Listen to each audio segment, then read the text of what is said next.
in 1862, which was not the year of my birth. Why 1860 years of ROTC was required? Well, what we faced with, we looked into the future. I was a sophomore then. Was that you'd graduate and then be subject to the draft.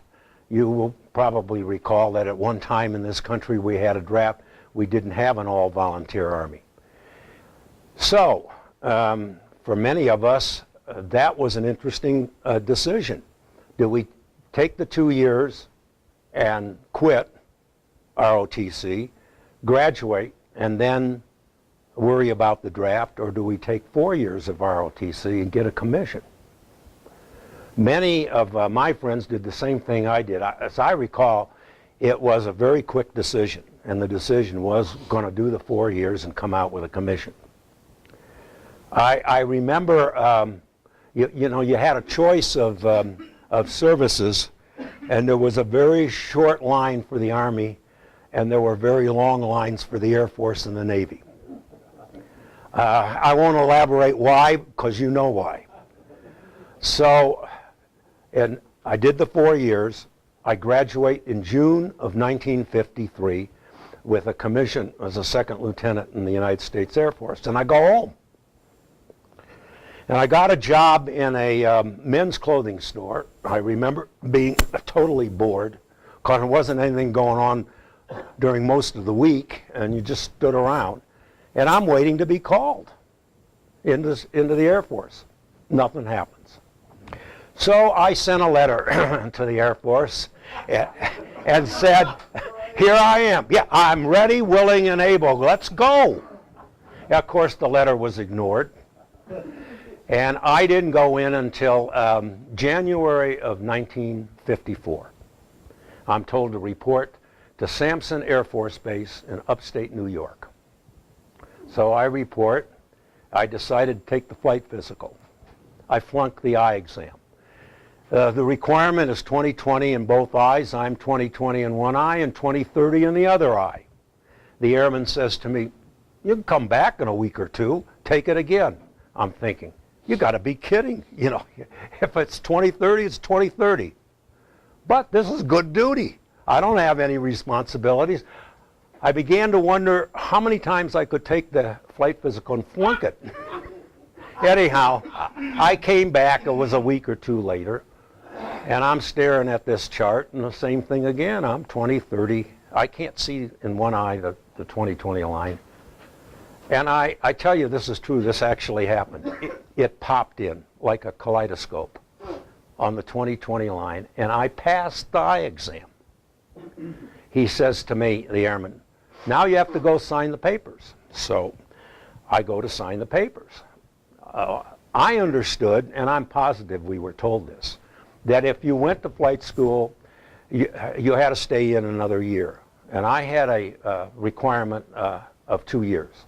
So it would lengthen my tour of duty to 3 years. For some reason, which I don't know why I did this, I actually read the papers. Probably was an indication someday I'd go to law school because I actually read the document. That's not what it said.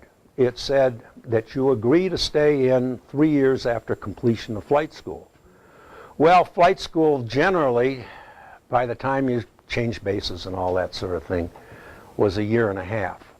So I'm facing now 4.5 years, and I'm not sure I want to do that. So I didn't. Now they tell me, well, now you got to go to school. And your choices are radar school, which was either in Mississippi or Louisiana, I've forgotten. Supply school, which was in Cheyenne, Wyoming. That's location sounded great. And the third one was Air Police School at Parks Air Force Base in Northern California, not far from San Francisco. I thought long and hard about supply school, not because I was interested in being a supply officer. In fact, I thought that was going to be a bloody bore. But United Airlines trained their stewardesses in Cheyenne. Good choice. Well, I decided to go to Air Police School.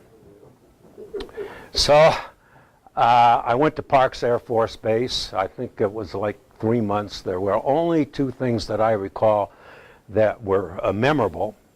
One was they told us one day that we were going to be leaving the base at 5:30 in the morning, getting on a bus and going to Tracy, California to tour a medium security prison. So we got on that bus. We didn't have breakfast ahead of time, and we go to the prison. And we're in uniform walking through the prison, and we're routinely booed by the prisoners. We're taken through the kitchen, and there are donuts piled up on trays. The base commander gets a letter from the warden, said that 2 donuts were stolen by your people. They count those damn things. And they count them apparently in prison, and they recount them. And I don't know who took the donuts. I know I thought about it, but I didn't do it. So that was memorable. The other memorable thing is they told us to submit a piece of paper. Where do you want to go when you get out of this school? Well, you couldn't put down a specific Air Force base. You could put down areas like Europe. Well, frankly, I didn't care where I went other than I wanted out of the United States. I thought this is a phenomenal opportunity to see the world, and I might as well take advantage of it. So I put down, in this order, Europe, South America. I hadn't the foggiest idea whether we had a base in South America or not, and the Far East. Guess what? They paid no attention whatsoever to I don't know why they bothered to ask. The first part of the alphabet went to Europe. The middle stayed in the United States. The last 8 or 9 went to the Far East. Everybody went to Japan except the last guy alphabetically on the list. That's me. I'm assigned to Korea. Let me move back 1 second. About AFROTC, it also had to go not only the 4 years of courses, which amounted to 1 course a semester. You had to go to summer camp. And I went to summer camp at Shepherd Air Force Base in Wichita Falls, Texas. The most memorable thing there was they told us not to go into town in our uniform unless we were looking to get into a major fight. That the townies, or a lot of the townies, hated the Air Force. I don't know why, but none of us were dumb enough to go into town in uniform after being warned of that. Pardon me? Is that right? You all attacked the women. I think most of us were so intimidated we didn't go into town very often. After you're told not to do that. Anyhow, I remember a telephone call home. Hello, Mom. Well, we got our orders today. I'm going to Korea. Mom, the war's over. There is a peace treaty. So she was, we say, upset. So we were sent home for a week or two. Then, as I recall, I got to Hawaii, and then got on a military transport plane to Japan. And I remember we landed at Wake Island to refuel. And I'm looking out the window, and I came to the conclusion that this pilot hadn't the foggiest idea what he was doing. He thought this was an amphibious plane, and he was going to put it down in the ocean. Goodbye, world. Life is over. Wake is so flat that when you look down, almost from any height, you don't see anything at all, especially in broad daylight with the sun in your eyes. But he knew what he was doing. There was land there. And we refueled at Wake, and then we flew to Japan. And then, lucky me, I got to fly to Korea, to Kimpo Airfield, K-14, which is located not terribly far from Seoul. Now, this is the northern part of South Korea, not far from the 38th parallel, which is generally the boundary between North and South Korea.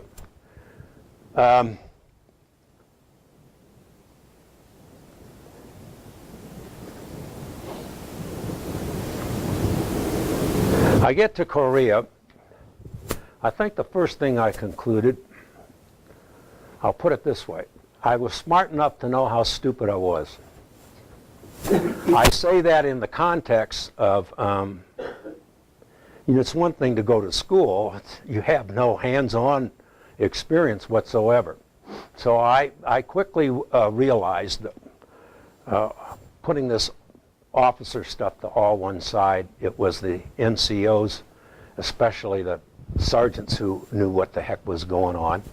And so my practice invariably was to say, well, Sarge, what should we do?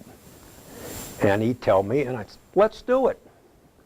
And that's how it went, and I think I stayed out of trouble that way.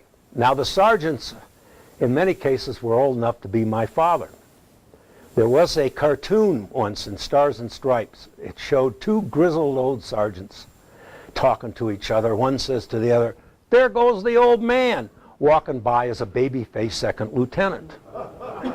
Somebody puts it up on the bulletin board, puts the name of two sergeants in the squadron over their heads, and over the head of the baby-faced second lieutenant, they put my name.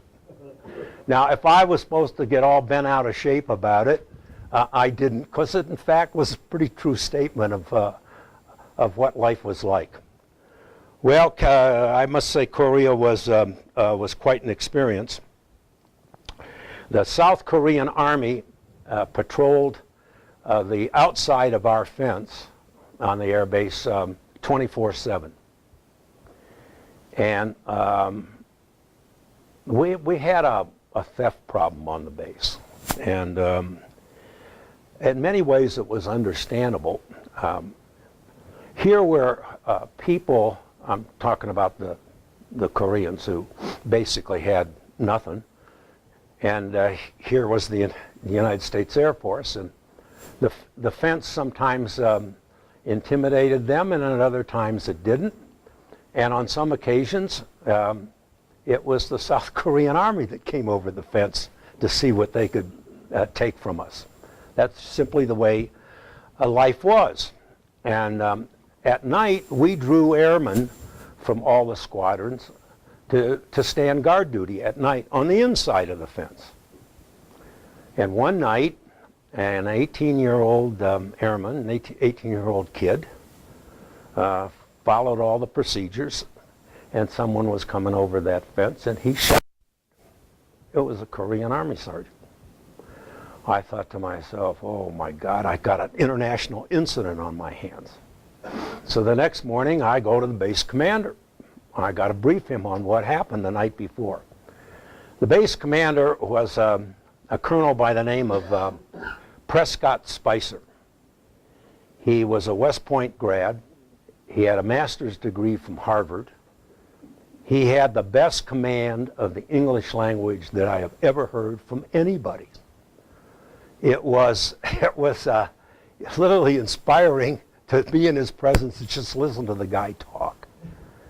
I understood that Colonel Spicer during World War II had been kept in the Pentagon, although he was a pilot, because he was considered to be so smart they weren't going to take a chance on losing him in combat. And this was his first real command, which he had to have before he was promoted to general. And he was promoted to general. He retired as a 2-star general, and unfortunately, because I decided to look this up, he died at the age of 61, far too young. But anyhow, I tell the colonel what happened the night before. The only thing I remember about that conversation was 2 words: keep firing. Well, fortunately, we didn't have another one of those incidents. Yeah, didn't fire at anybody.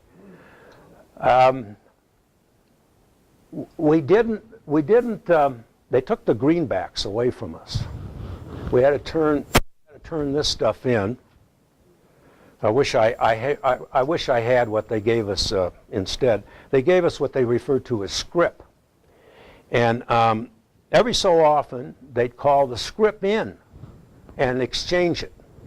And you had a couple of hours to turn it in.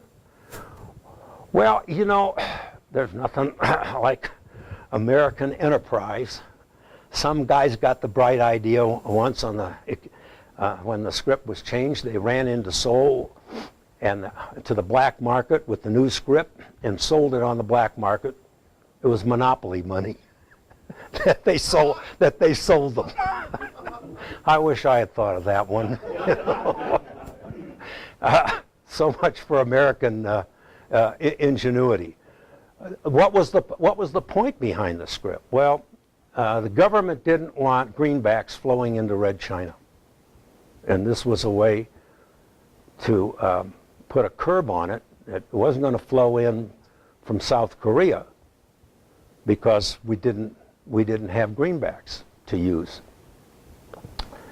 Anyhow, there was some more wonderful incidents in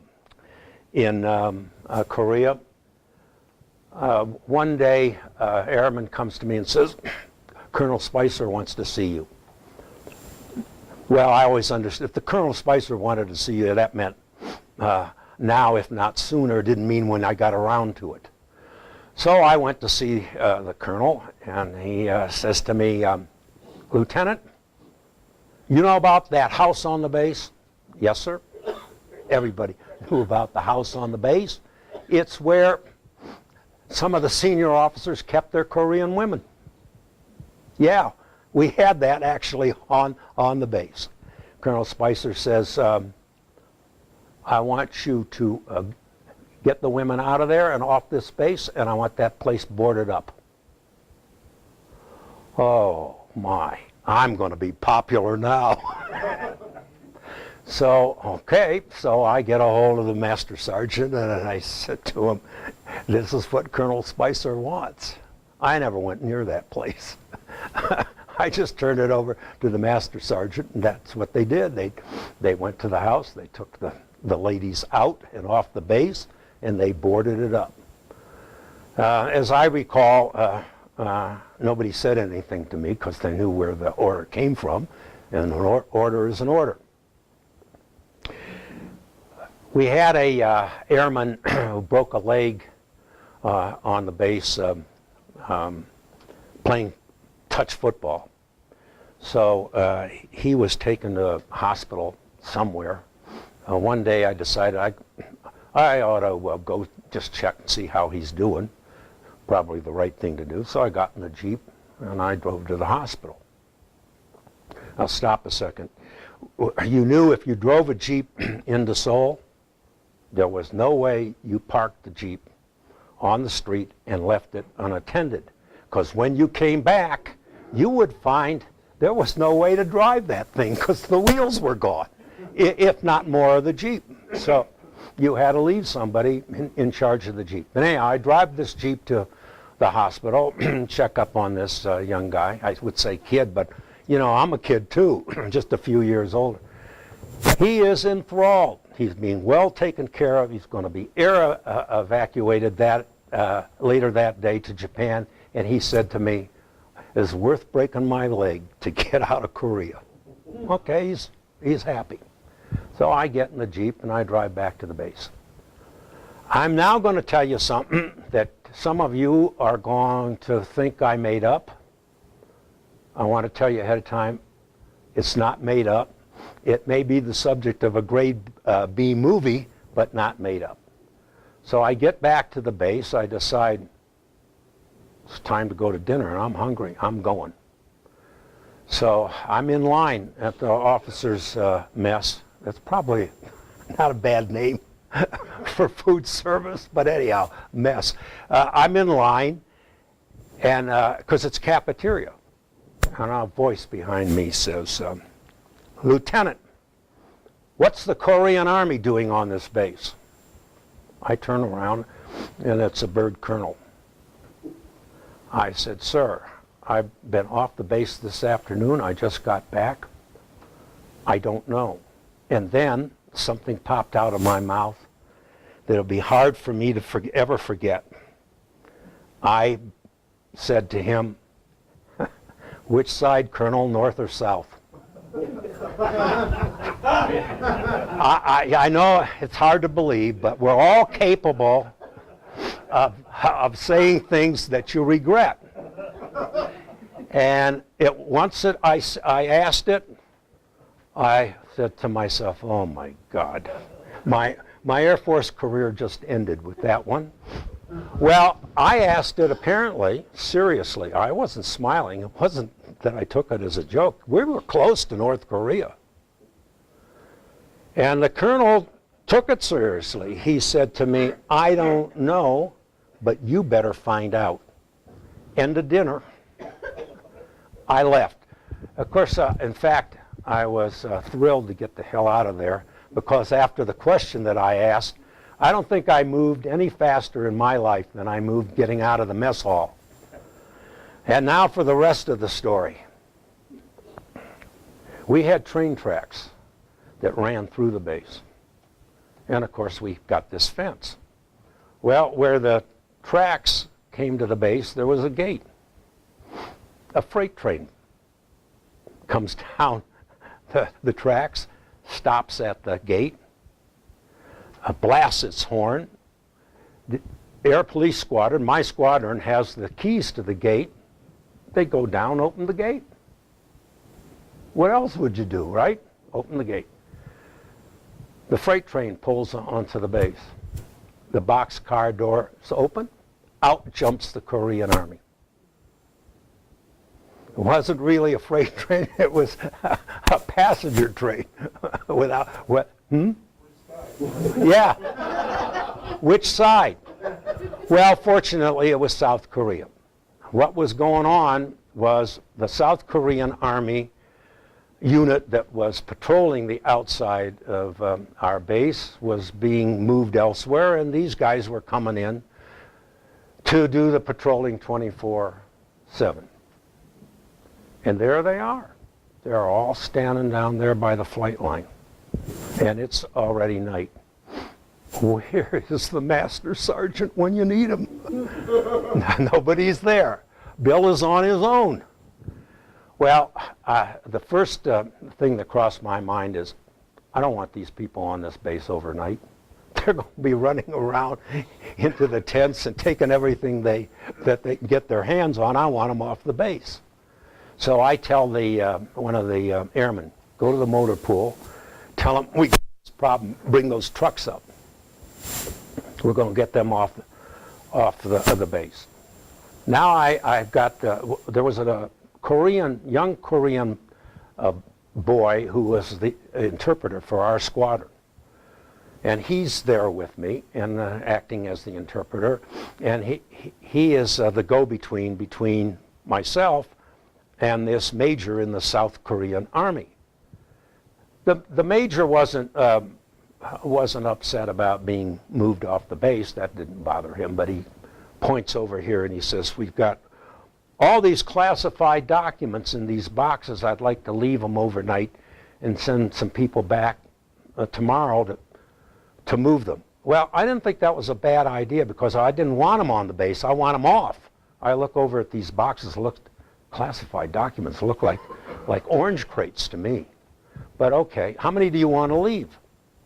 He tells me some astronomical number of people. He wants to leave the guard his classified documents. And I immediately responded and came up with a number that was, I think, about a third of what he wanted, which even then I thought was far too many people, but I decided not to go back on it.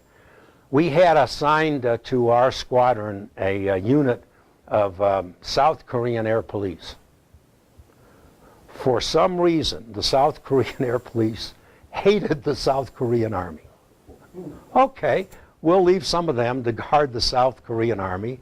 Then I think I assigned some airmen also to be there overnight. Anyhow, there was no incident over those few remaining on the base, and we got the rest of the troops. At this time, I have no idea how many I'm talking about, but it was enough troops to guard the outside of the base, and we got them off the base. Excuse me. Then one day, we're told that the wing, which was the 67th TRW, Tactical Reconnaissance Wing, and that's what we did was reconnaissance. The planes were taken off and keeping track as best they could what was going on in North Korea, movement of troops, movement of vehicles, ships. It was weather reconnaissance and things like that we were moving to Japan, the entire wing. Now let me back up a second. About this business with the train, there actually was an order cut by 5th Air Force, which was what we were part of, that authorized that train to come on the base. The only problem was they didn't bother to inform us ahead of time. So nobody had any knowledge that this was going to happen. Getting back to the move to Japan, we were told that you had a choice. You could go to Japan with the unit, or you could rotate home. Not out of the service, but to a base home. I think I spent 15 seconds thinking about that and said, no, I'm going to Japan. This is another part of this wonderful world tour I'm on. So, you know, there's never been a peace treaty as a result of the Korean War. All there is an armistice. And you may recall that the UN was involved in this. We actually flew two flags on the base. We flew the flag of the United States and the flag of the UN. Now you may wonder how did that come to pass that the UN got involved in a fight with China? Well, China wasn't a member. Red China was not a member of the UN then, wasn't a member of the Security Council. It was the China that was the member of the Security Council was the Chinese nationalist, was Taiwan. It was only many years later that Taiwan was removed as part of the Security Council, and that seat was given to the Chinese communists. So obviously, in terms of voting for a UN resolution to take action against North Korea, Chinese nationalists were, of course, were all for it. What about Russia? Russia didn't show up that day of the vote. Apparently Russia was ticked off at something or other and boycotted the Security Council meeting that led to the UN resolution to get involved in a war between South and North Korea. So we flew both flags, but part of the peace treaty involved in this, and of course the war, I think I said this, ended in July of 1953, was an agreement that if you moved units out of, and this supposedly applied to North Korea too, if you moved units out of South Korea, you could not bring them or their weapons back in. Now, you could rotate people in and out, but not units. As a result of that, when we got ready to leave, there was something called the United Nations Inspection Team.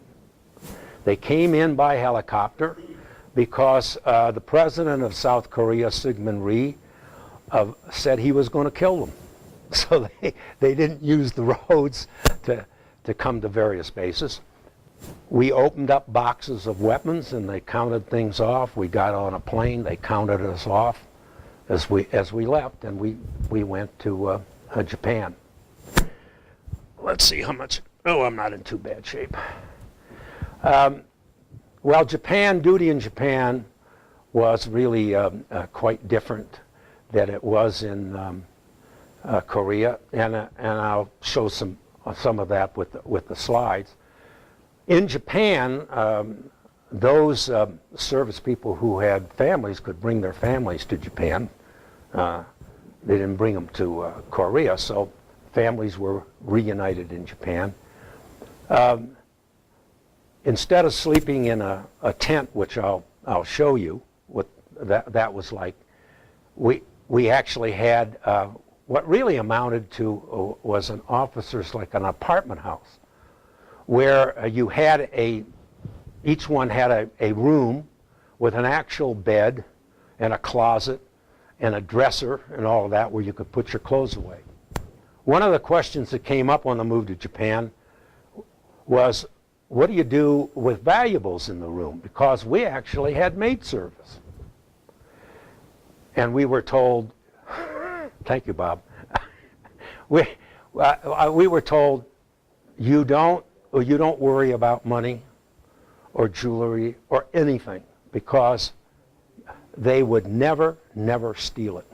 That stealing was a high crime in Japan, and you didn't have a thing to worry about. And that turned out to be true. We just left it, and it's never missing. Well, it was very pleasant duty, I must say, in Japan. My name ended up in a newspaper, a communist newspaper, by the way, which said that I had ordered the guard dogs to attack Japanese farmers. Well, that was true if they came over the fence, but they never did come over the fence. And what we had in Japan was a unit handling the guard dogs that was not U.S. military. It was Japanese civilians. And that turned out to be very good, because it meant that the dog had a handler for a long period of time instead of changing handlers. When that occurred, the dogs became rather ineffective. So it was an effective use of guard dogs, and we never had any problem with the fence. This base was Itami Air Force Base, which was outside of Osaka. It was actually the public airline terminal for Osaka, a military base in which Japanese civilians would come on to get on a Japan Airlines airplane, fly out. So you can imagine what that was like from a security standpoint. I think for all practical purposes, we didn't have much in the way of security. When I got there, I start flipping through the regulations, and I'm now appointed the base security officer. Well, I flip through the regulations. It says if you're the base security officer, you have to have a top secret clearance. I don't have a top secret clearance. I got a secret clearance. How do you get a top secret clearance? Well, you fill out the paperwork. So it's submitted to the FBI for a background investigation. So I fill the paperwork out. The regulations say once you submit the paperwork for a top secret clearance, you can be granted an interim top secret clearance. Okay, so I went to the base security officer, me, and I granted me an interim top secret clearance. I don't know if that was legal or not. I know I did it. I thought that was the expeditious way to get things done, and I just went ahead and did it. I think the FBI was still investigating me when I was out of the service, because many years ago, and anybody can do this, by the way, I made a Freedom of Information Act request on the FBI for my file. And ultimately, I got it. There wasn't anything that I didn't know that was in there. There wasn't anything alarming or anything like that. But it was just interesting to flip through the pieces of paper and see just what they had gotten into. Well, One of the other requirements, I'm the base security officer, I find out that we all have to, if you're on this base, not the Japanese civilians that are coming on to take a plane, but everybody else has to wear a badge with a picture on it. Now we spend a little meeting with Colonel Spicer, because the head of the JAL airline at Osaka is upset. And through an interpreter, he tells the colonel that in Japan, the only people who wear a badge with a picture on it are prisoners.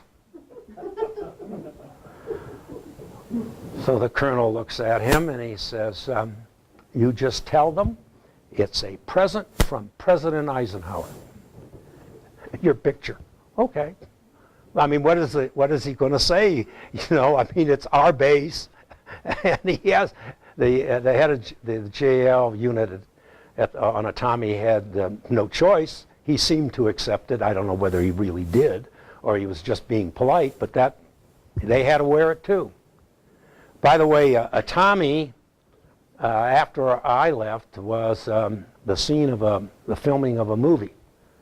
The movie was, they made a movie out of a James Michener book called Sayonara. I don't know if you remember that movie, but Marlon Brando was one of the stars in that movie, and some of them were filmed on the base after I left. One night, it's like midnight, and I'm not asleep. There's a knock on the door. I open the door, and an airman says to me, "Lieutenant, you better come now. We've had a killing in the mess hall." And we did. We had 2 airmen that went off the base and got drunk. One of them was in the food service squadron, and he had keys to the mess hall. And they went back for some reason in the mess hall. They were having supposedly a discussion of the relative merits of the North and the South, and they weren't talking about North and South Korea. They were talking about the United States. When one of them, you know, the knives are up on, you know, pegs, one of them reaches up and pulls the knife down. And unfortunately for that guy, the person he attacked was a heck of a lot stronger, took the knife away and killed him. So the survivor of this, and it was awful. I'll back up a second. The scene. I mean, I can't remember how many knife wounds there were. I think we quit counting. It was really, really bad. The survivor gets charged with murder, and the trial and all of that took place, I think, after I was out of the service and in the United States, I think. Anyhow, he got convicted of murder.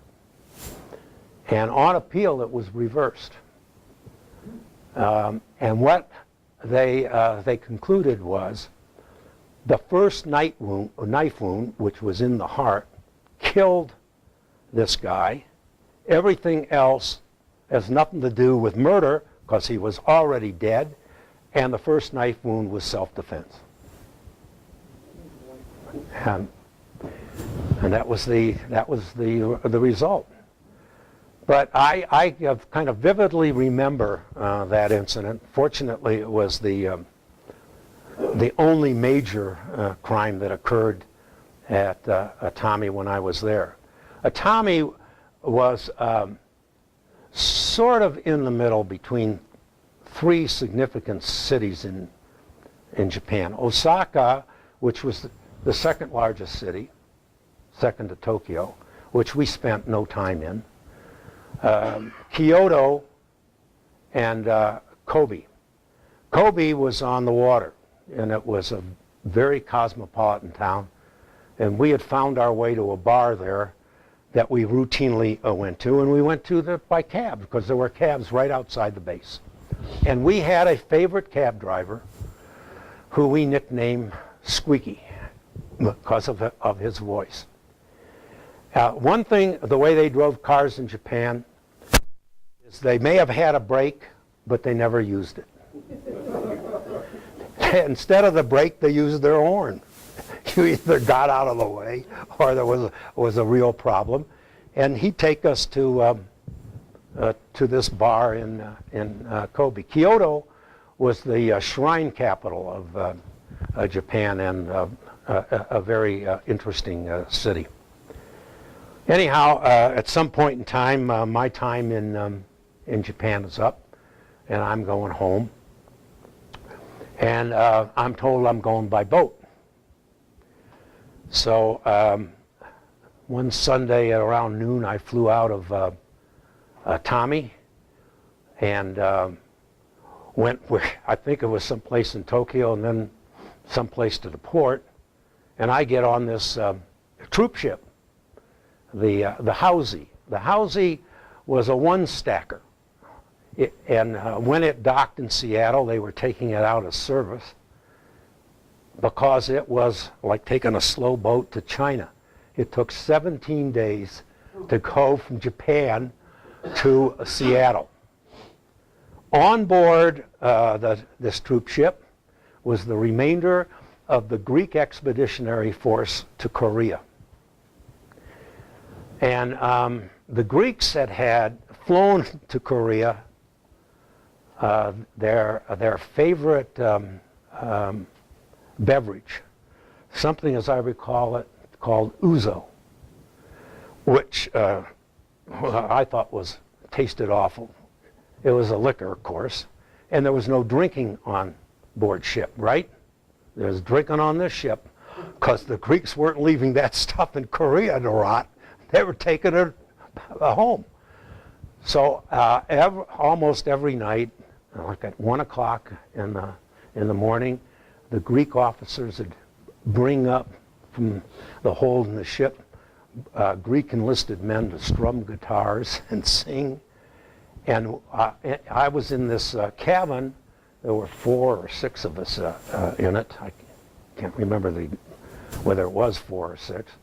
And one of the guys in the cabin was a Greek American who was pretty fluent in Greek. By the time he got off the boat, he'd been decorated about 4 times for doing nothing, but they like to pin medals on people, and he was the recipient. Well, because we were with him, we got the invitation too to join them at 1 o'clock in the morning. So that helped to make this rather long voyage pass. We docked in Seattle on New Year's Eve. And I'll show you the pictures. The Greek community in Seattle turned out for these guys. They were getting off the boat, taking a train to the East Coast, getting on another boat, and going home. So the Greek community was there with this enormous sign on the wharf that said, "Welcome home, defenders of freedom." And I thought to myself, I don't think that really included me, because I wasn't in any war. I didn't feel like I had defended anybody's freedom. But I was looking forward to the party that night that we were all going to go to, right? And your government, in its infinite wisdom, decided that that wasn't going to happen, that we had to go to San Francisco immediately. Why? I haven't the foggiest idea. They gave us first-class tickets on a United Airlines plane to leave Seattle that evening and fly to San Francisco. What was the rush all about?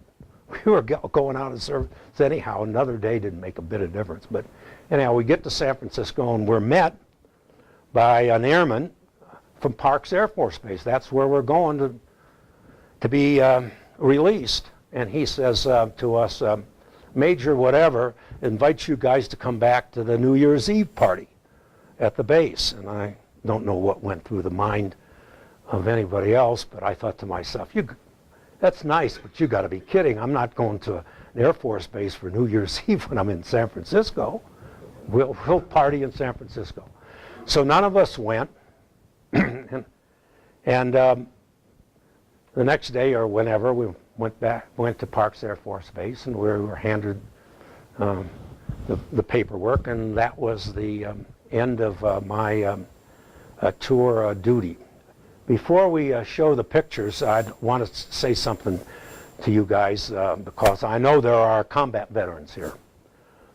I live in a retirement community, and one of the retirees is a guy by the name of Mike Klein, who has spoken here. Mike Klein enlisted in World War II when he was 17 years old. You had to have written permission from your parents to do that, and he got it. And he was a tail gunner and a bomber. And I don't know how many missions, excuse me, Mike had, but he had a number. Mike insists that all of our service is the same. And I love Mike. I mean, Mike is a great guy, but I adamantly disagree with him. All of our service is not the same. There are combat veterans sitting here, and I salute you guys. Your service ain't the same as mine. I had a 2-year paid vacation. And that's what I tell people, because in fact, that's what it was. I mean, here was a guy, I'm talking about myself, who before I had any connection to the United States Air Force, had been in the states of Michigan, I was born in Detroit, Indiana, Iowa, and Illinois. That was my concept of the world. As a result of the service, I got to Texas, California, New York, Hawaii, Japan, and Korea. And I also took a trip, most of it, thanks to the United States Air Force. You simply waited for a plane that was going to where you wanted to go. And I managed to catch a plane from Itami to the Philippines. I had a job on the plane. Fastened with a handcuff to my wrist was supposedly a pouch with secret papers in it to turn over to somebody. I got to the Philippines. I got on a Philippines airline plane to Hong Kong and spent a few days in Hong Kong. I'm going to spend just a second to tell this Hong Kong story. I traveled with a guy who was getting engaged and married when he got home. He's looking for a diamond. He's told that if you go to the wharf in Hong Kong and ask for Father, I can't remember the father's last name, Catholic priest, the father will tell you where you can go to get a diamond. So we did that. And the father tells us where to go. We go to this building. It's like 6 or 7 stories. We're told, you take the elevator to the top floor, get out of the elevator, walk up the steps. You're going to find a gate with a buzzer. You buzz the buzzer. Somebody will come.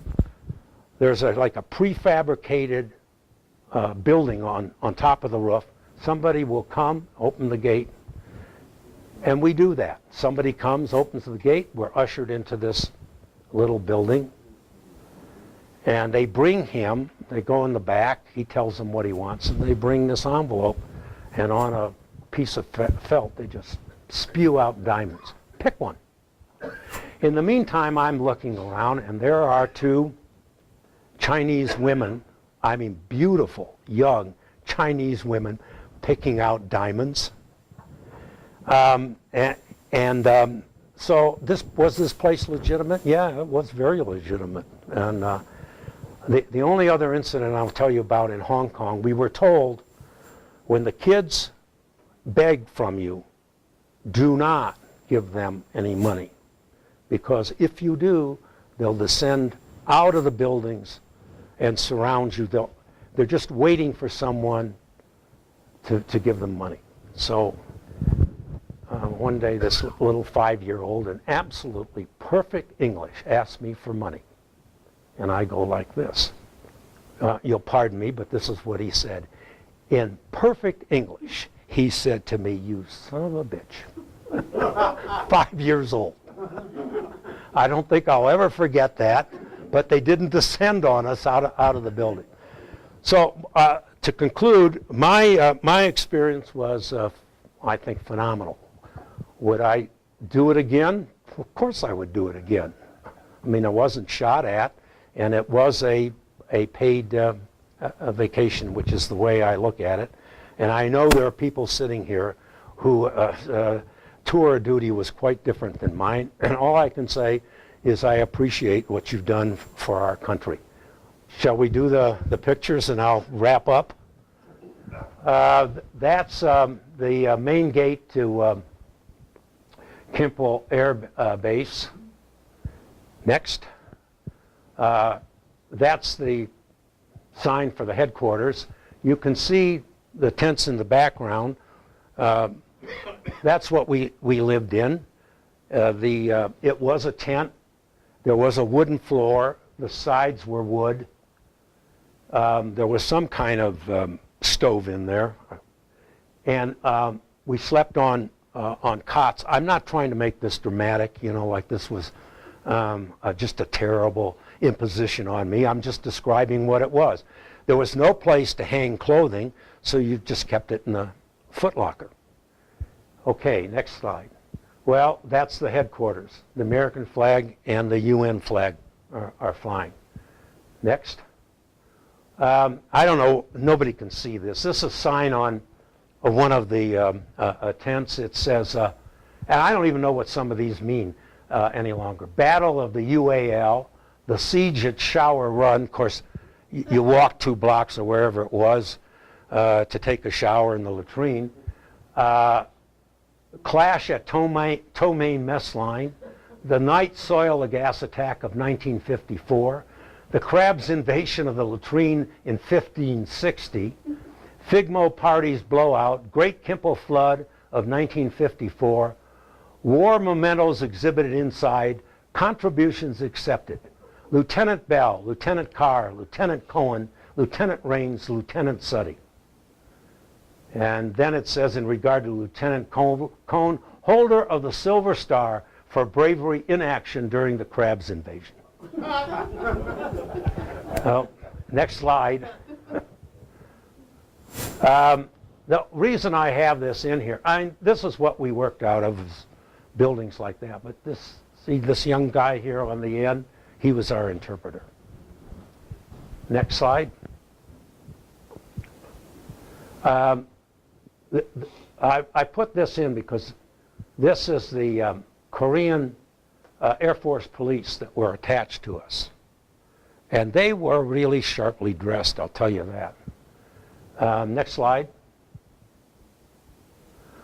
Well, there I am getting orders from the sergeant telling me what to do. Next slide. Planes on the flight line. Next. That's where we had the stores of jet fuel. And it's hard to believe, but somehow the Koreans could come across that fence and somehow pick up a 53-gallon drum of jet fuel and cart it off. Excuse me, Bob. Whereabouts is your camp in Korea? Whereabouts is that? Oh, I guess I didn't say. Thank you. Kimpo was in. This is Kimpo. Yeah, thank you. This is Kimpo. This is all part of Kimpo, and Kimpo is not far from Seoul. In fact, it was in what year was it? Well, it was 15 kilometers from Seoul. Ultimately, after we left, it was turned over to the South Koreans, and Kimpo became the international airport for Seoul. And then later, they built a brand new international airport. And you told me that Kimpo is now apartment houses. That's what became of it. Okay, next slide. This is a guy with what we refer to as an A-frame. And that's where they put anything they could. They could carry amazing weights on those things. Next slide. It's a whole lot different than what It looks idyllic, doesn't it, where they lived? No running water, no sewage system. It wasn't what you think it was. It was third world. I think it was a fourth world, not third world. Next slide. Well, we had sentry dogs in Korea. I don't think they were terribly effective because we kept changing the airmen who patrolled with the dogs. Next slide. There they are all lined up with their dogs. Next slide. And that's what you did to train them. And they would attack somebody, but of course the somebody was in an attack suit so that they wouldn't get bit. Next slide. This is in Seoul. This is South Korean Army, and he is standing outside the entrance to the 8th Army. Of course, that was Seoul then. There wasn't anything like stoplights or anything like that. Next slide. This was at one time the palace when the Koreans had a king, but that's bombed out. There are no windows in that building. And there's not much standing behind it either. Next slide. Now, you see this woman? That's GI pants. That's a GI blanket, and I suspect it's a GI baby. And as I recall it, GI babies weren't, GI children were not too well received in South Korea. Next slide. She's still there. That's obviously what they're doing is selling fruit on the street. Next slide. That's in some city adjacent to Seoul, South Korean Army. Next slide. That's the major way of transportation is an ox. At least at that time it was. Next slide. Okay, the 38th parallel, which was generally the dividing line between North and South Korea. Next slide. It says, warning, you are in mined area, stay on road and obey the mine signs. Next slide. This is in a bunker in the side of a hill. I'm looking into North Korea through field glasses. They're looking at me. We could see that. They're looking, the North Koreans are looking back at us. It's I think like about 2,000 yards away, and there they were in North Korea. And next slide. This is from the same place. I don't really know why I've got two of them in there, but I do. Next slide. All right, this is on the border to South Korean Army and That's the NG River. That must be the NG River. Yeah. Right. Next slide. And we're back to Kimpo. So we'll do one more disc, and that will be it. By the way, Itami, the Itami Air Force Base was turned over to the Japanese in 1959, and it became the airport for Osaka. Well, it already was the airport for Osaka, but I mean, it became exclusively the airport with no U.S. military on it. If you have any questions for Bill while we're kind of transferring. Yeah, sure. That air base in Osaka, today's an international airport. The international airport. It's huge today. It's really huge. Yeah, we flew in there. We were there by an hour. Well, Osaka, I don't know how many millions of people. Yeah, it's huge, a huge population, Osaka. Okay. Okay.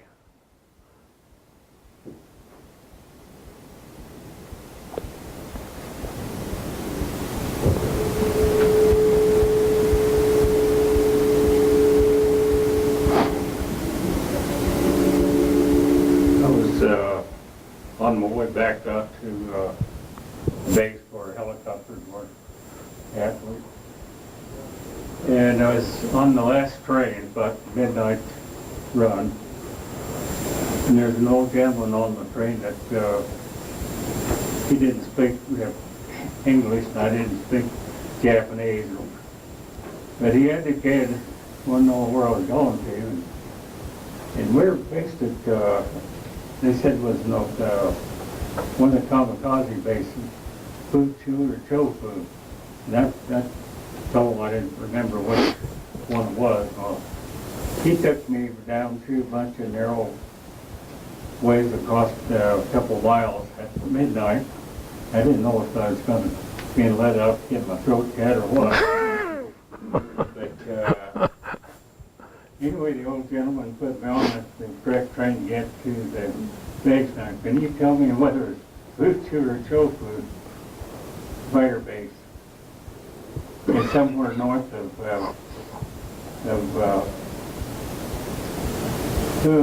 main Air Force Base there. Well, I didn't travel around hardly anything in Korea, and the same was really, unfortunately, true for Japan. I didn't go to Hiroshima or Nagasaki. Well, I don't know why not, but I didn't. So I didn't really see much of Japan. I saw a little of Tokyo, and I saw a lot of Kobe. But from a bar, so you don't see too much that way. Well, this is a funeral procession outside. I took that on the base, walking outside Kimpo, K-14. Next slide. They buried their dead sitting up. Yeah. Next slide. This is the Officers Club in Japan. So you can see it's significantly different than what Korea looked like, what Kimpo looked like. Next slide. This is a mural inside the club. The one thing I recall is that mixed drinks were a quarter, except happy hour they were a dime. I think to be honest about it, I have more to drink in the service than I've consumed in all the years combined since I left the Air Force. Next slide. Well, this is the nightly poker game. This guy here is a friend of mine by the name of Hugh Smith. The Smithy was in the Air Police Squadron with me, and he really had guts. This poker game usually consisted of several colonels and several lieutenants, nothing in between. One night, after one night, I asked Smitty, "How'd you do last night?" He says, "I lost $600. Well, we were being paid about $250 a month. $600 was a lot of money in those days. He went right back the next night, and the following day I said, "Well, how did you do that night?" He said, "I won $1,000." You know, that's 4 months' pay. But he had the guts for it. I certainly didn't. Next slide. Now I'm going to give you the cherry blossom routine in Japan. It's I've never been to Washington, D.C. when the cherry blossoms bloom. I've always wanted to go, but I don't think you can know precisely when they're going to be in bloom and when they're going to fall. So I've never taken advantage of it, but that wasn't hard to do in Japan. So we'll just flip through the cherry blossom pictures because I was carried away with cherry blossoms. Next. It's absolutely, Japan was beautiful. And these are all cherry blossoms, carried away with the whole thing.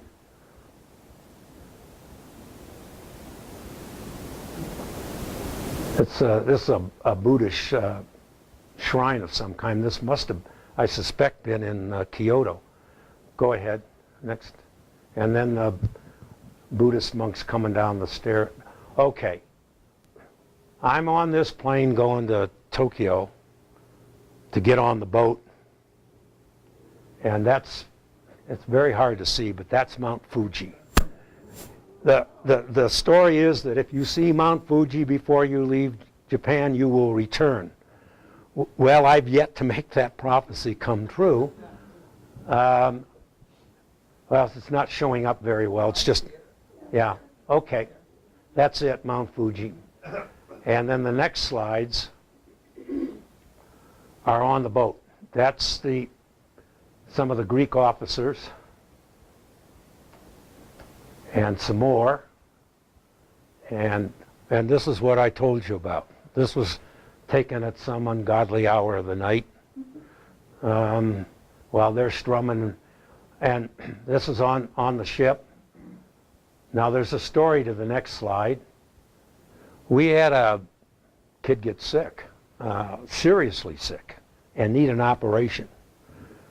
There was I think there was a doctor on this boat, but he wasn't a surgeon.